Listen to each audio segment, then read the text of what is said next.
Let's get into what the news of the day is, please, David. Yes, let's get right down to business, Sheila. All eyes are on the upcoming meeting between Prime Minister Carney and President Trump. Trump is back on the 51st state routine.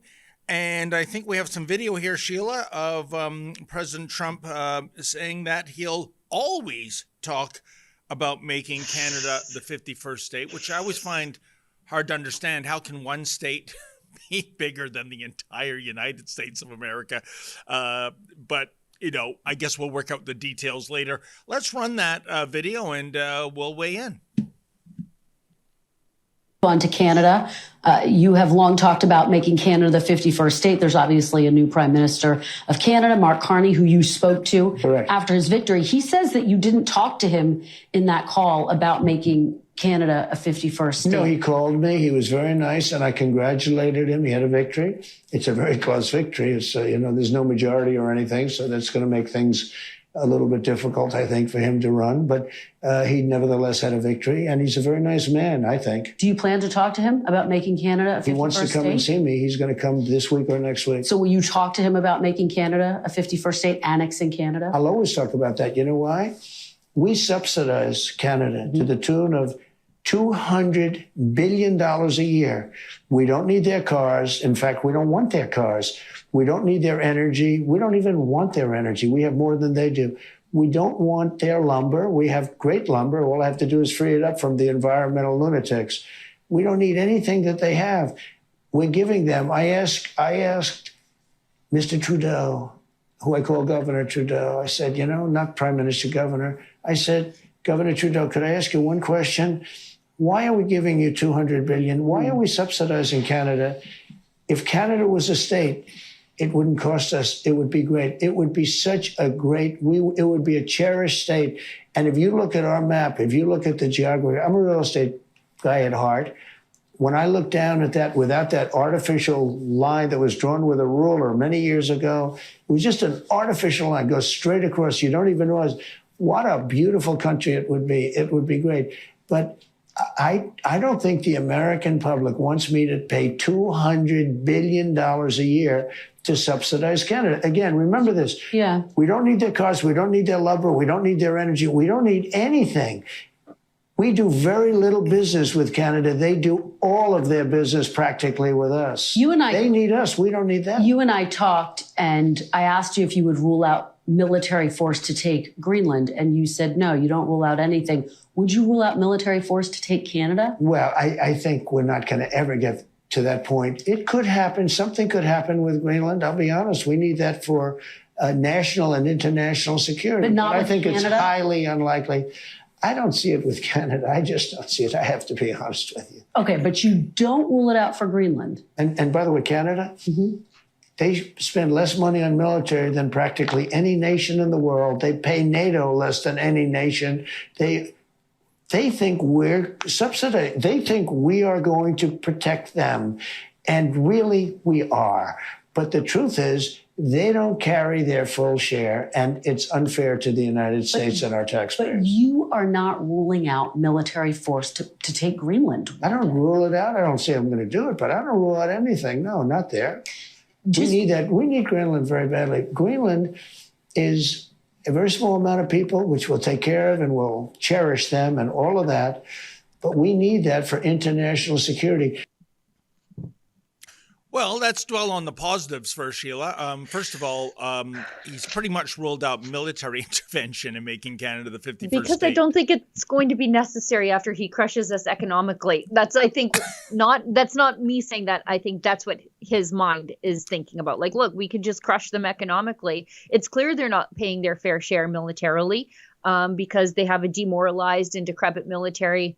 If I were Trump, of course, it would not be necessary. But I'm looking at this thinking, yeah, this is very obviously why Trump was in it for Carney and caused chaos in the between the liberals and the conservatives, because he needs a weak guy he can walk all over. And that's exactly what he's getting. He knows that, the conservatives committed to upping military spending and reinvigorating our military and and growing a Canadian first economy. If you're Trump and you think you want a weak Canada, Carney's your man. And we just saw it play out exactly. Well, whoever is the prime minister, the idea of Canada going up against the United States of America in a military confrontation. It's madness. It would be like the Philadelphia Eagles playing the Thornhill Selects, if you know what I'm saying. But, I'm not, and as much as I am a Trump fan, and I know for some Canadians that's heresy, I'm not talking about the tariff tiff. I'm talking about so many other things on the world stage that makes me a fan of Trump. But I do disagree when he says that they don't need anything from Canada because, Sheila, I'm just looking at some of the things that, we're the biggest provider of to the U.S. Oil and gas, steel, potash, nickel, uranium. Those are very important things, and I've just scratched the surface there. So I don't understand why he's saying that rhetoric because I can tell you in those states, and I'm talking Republican states, that have a large agricultural community, they're not happy with the idea of, potash being tariff going to them. That would make life miserable for farmers. So I'm trying to figure out the end goal here with Donald Trump. Well, I think it's just a weakened Canadian economy. But we are their largest supplier of oil and gas. You don't get it from us, and fuel goes up in the Midwest, and that ain't good for the Republicans. Once you start hitting farmers on input costs, because you have to remember, as is the case with Canadian farmers, we are price takers, not price setters. We sell into a world market. And any increase in input costs, be it a carbon tax or increased fertilizer costs, thanks to potash tariffs, that hurts that just steals money out of farmers' pockets unnecessarily. So and if you need potash, if you're not getting it from Canada, you're getting it from some of the more sketchy places of the world. You're propping up the bad dudes. So I don't know. All I know is he wants a weakened world economy to achieve American dominance. And if we're elected on America first, I mean, that's one way of doing it. I just don't like to see people in middle America they're probably going to have to foot the bill for this. Do you agree with me? It is time to make Canada great again. And that is why we at Rebel News have teamed up with MCGA hats to introduce, the fashion sensation of 2025. Oh, and by the way, these beautiful hats, they are made in Canada. We don't rely on cheap imports coming over from China. So what are you waiting for, folks? Show your pride. This is the perfect thing for a patriot to wear, or maybe there's a patriot in your life that you would like to gift such a hat. Please go to mcgahats.ca. That's mcgahats.ca. Don't be shy about it. Wear this cap. Let everybody know you want to make Canada great again.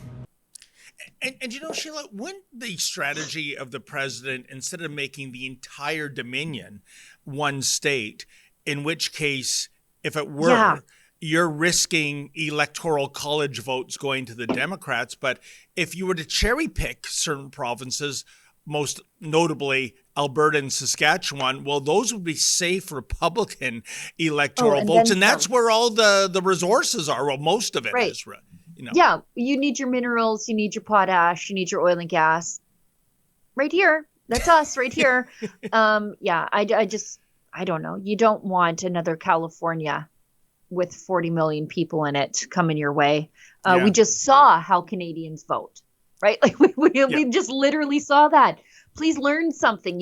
If you want us, you don't need the whole family. Yep. Careful what you wish for. Here's the question, though, Sheila. Let's pretend you are in Mark Carney's inner circle.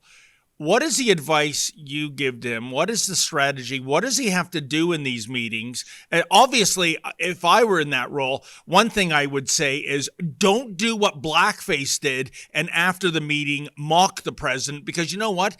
He does watch the news like everybody else, and he didn't take kindly to that. But in terms of, a tangible negotiating tactic. What does the Prime Minister do with a Donald Trump? I have no idea. I cannot, he's such a chaos goblin these days. It's hard to predict, but yes, don't step out of the meeting and be like the liberals of old and just talk about how Trump is a fascist, how he's illegitimate, how they should have elected a woman, how he's in the bag for Russia. Like all these radical Democrat conspiracy theories. Think about Canadians, please. They tell me they care about the auto sector. They tell me they care about steel workers. I know they don't care about the West. But the people who, and I shouldn't even say the auto sector voted for Carney because Windsor, you're conservative now, at least a large part of you. Yep. So, but the liberals tell me that they care about those sectors. Think about that before you run your mouth. Now, it remained to be seen, I guess, whether or not the Carney liberals are going to do that. But they've already said our relationship with the Americans is over. Then why even go? Why even go to Washington? Go to the EU and encourage us to join the EU, as one or several progressive commentators floated. But yeah, stop the tough talk and try to fix, for the sake of Canadians, what you people have done. And Sheila, there's a global news report here. Trump delighted, in quotes, by his influence on Canada's election. I'm sure he is. But to your point earlier, if I understood you correctly, it's because he wants somebody weak like Carney as opposed to somebody strong like Poilievre. Do you really think that's the unspoken strategy here? I do. I absolutely believe that. Carney is a globalist, right? Like we know that he's not Canada first, even though, the elbows up nonsense, how dumb is that? I by the way, I watched a UCP politician talk this weekend and he's like, first of all, this is illegal. Like in hockey, this is a penalty. It's a dirty play. But second of all, if you're in like a boxing match or like an actual fight, you put your elbows up, what's open? Like all your organs that will be hurt and you'll get winded and then you'll get knocked out. And so I think that's what the elbows up crowd has done to Canada, is left us completely exposed. I think Trump is going to capitalize on it. I think we're all going to be sorry. No, you're right. I think a lot of people mislabel President Trump as a populist. Really, Trump's strength is he's an anti-globalist. He's an anti-elitist. Everything that Mark Carney is. So are you saying, Sheila, it's better to use Carney as his foil as opposed to Poilievre, who is more in line with Trump? Yeah, that's exactly it. And, to Carney's end, he did the exact same thing, right? He painted himself as, I'm, this global banker, big thinker, sort of an elitist. And I don't know why Canadian boomers fell for it, but they did. But, sort of the opposite of Trump. And I know Poilievre rejects the idea that he's Trumpy, but he does have some Trumpy qualities in that he seems to be a lot more at home with the hard hat lunch bucket crew than he would at the World Economic Forum. I feel like Trump is the exact same way. He's the biggest blue-collar-y billionaire you've ever seen. In fact, his tastes remind me of someone who lived in a trailer park, but also won the lottery.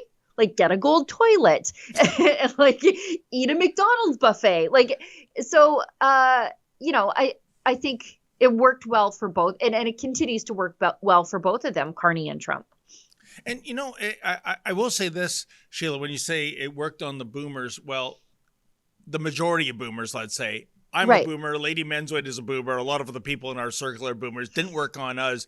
I think this is a tragedy, this election, because I think you mentioned Windsor, and 2 of the 3 ridings went blue, which was huge. That's always been crazy. Red and orange. And that is a sea change. We saw similar gains in southwestern Ontario, and of course, Windsor is in southwestern Ontario. And, I think back, Sheila, last month when I covered that Poilievre rally at an enormous warehouse. It was packed to the rafters, late as usual, just not because the Conservatives aren't punctual, just because they're accommodating a traffic jam of people trying to get there. And what you noticed was the blue-collar tradespeople, right? And young people, so many.